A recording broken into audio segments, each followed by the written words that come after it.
They have no solid waste management facility on the entire island, and they also have no sewage treatment facility. So a lot of the homes, Stonetown especially is the only urban area, and it's the capital of Zanzibar, and it's all kind of tall housing kind of, and it's a extremely old area. It's one of the original slave markets for all of Zanzibar and Tanzania, so it's a historical area, but the buildings are extremely old, and they often, for their toilets, if they have a toilet, compared to a pit toilet, it's just a pipe that then goes through the house and then just goes out into the street. As soon as you were on the beach, you could see the sewage, the pollution, and just direct exposure to feces. When I was there on the beaches and walking through the rural areas especially, there was just diapers everywhere, and some of them wouldn't even be closed, some of them would be open, and you could see direct exposure to feces. And the month that I went down in October, there was a cholera outbreak that killed hundreds of people, and so it was very fresh in everyone's minds that an infectious disease just came through, and that there was no known cause for this outbreak in specific. There's obviously known areas of like how cholera starts, but through my research and through the interviews, it was starting to be assumed that maybe this cholera outbreak could be connected to the open feces from diapers. The World Bank initially 5 years ago tried to fund a solid waste management, separation, and recycling facility on the island, and because of issues with the government of Tanzania, the project was put on hold for the last 4 years because there's no space on the island to hold this facility. It's different for one person to say that, this island's polluted and these people don't know how to throw something away, they don't know what a trash is, they don't know what that is, like look at them, they're burning plastics. But it's different when you've never seen what a trash can looks like and you don't know the concept behind any of that, and that, there's a whole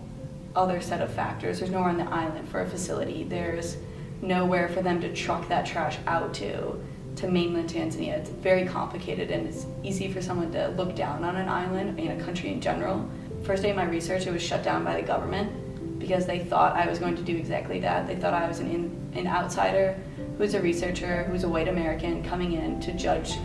their island and then write about it poorly and then leave. And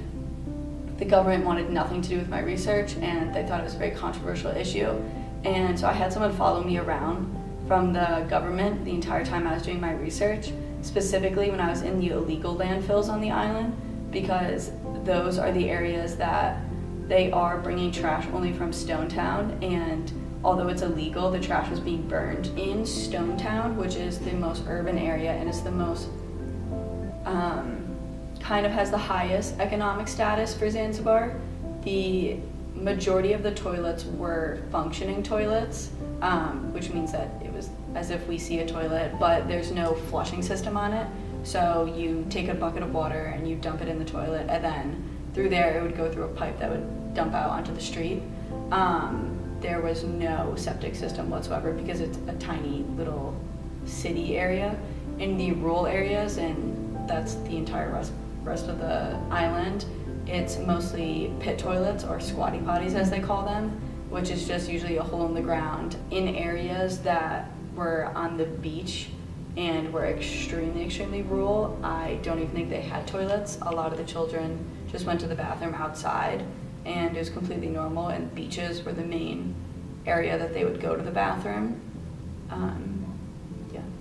In these areas where there's corruption, or there isn't the funding from the government in these areas of sanitation, or kind of just lack of education, not on their fault, but